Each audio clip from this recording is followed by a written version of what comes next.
உறவுகளுக்கு வணக்கம். நான் உங்கள் அன்னவேல் காளிமுத்து. நம்ம இன்றைக்கி பார்க்க வேண்டிய முக்கியமான பதிவு ஈச்சம்பழம், சிற்றிச்சை.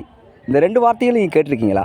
தென் மாவட்டங்களில் முக்கியமாக நீர்வரத்து ஓடைகள்லையும் கண்மாய்கள்லையும் ஆங்காங்கே அருகி சுருங்கி வரக்கூடிய ஒரு பயிரினங்களாக இருந்தாலும், இவ்வகையான பழங்கள் காய்கள் பார்ப்பதற்கு செந்துருக்க நிறங்கள்லையும், பழங்கள் கருப்பு நிறங்கள்லையும் இருக்கிறது. இதனுடைய சிறிய வடிவங்கள் நரி மாதிரியான அருகி சுருங்கி போன உயிரினங்களுக்கு பிடித்தமான உணவாக இருந்தாலும், இவ்வகையான மரங்கள் இன்று சுருங்கி வருகின்றது நமக்கு வேதனை உள்ள செய்கிறது.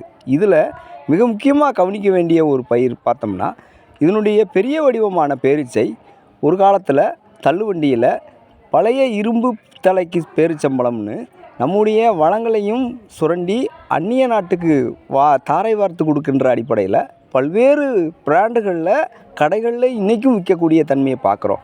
இதிலிருந்து நம்ம விளங்குறது என்னென்னா, நமக்கு பக்கத்தில் என்ன விளையுதுன்றத நம்ம சாப்பிட மறந்ததும் அதனுடைய வடிவம்ன்றது இன்றைக்கி இவ்வகையான மரம் அழிவதற்கு நாமளும் காரணமாக இருக்கிறோம்ன்றத காரணமாக இல்லாமல் நம்மளும் இவ்வகையான மரங்கள் பரவுவதற்கும் ஒத்துழைப்பாக இருக்க வேண்டும் என்பதோடு அரிய வகை தகவலை தொடர்ந்து இணைந்திருங்கள். இது உங்கள் அன்னவயல் காணொளி. இதனுடைய பெரிய காணொளிகள் கொஞ்ச நாளங்களில் வெளியிடுகிறேன். நன்றி.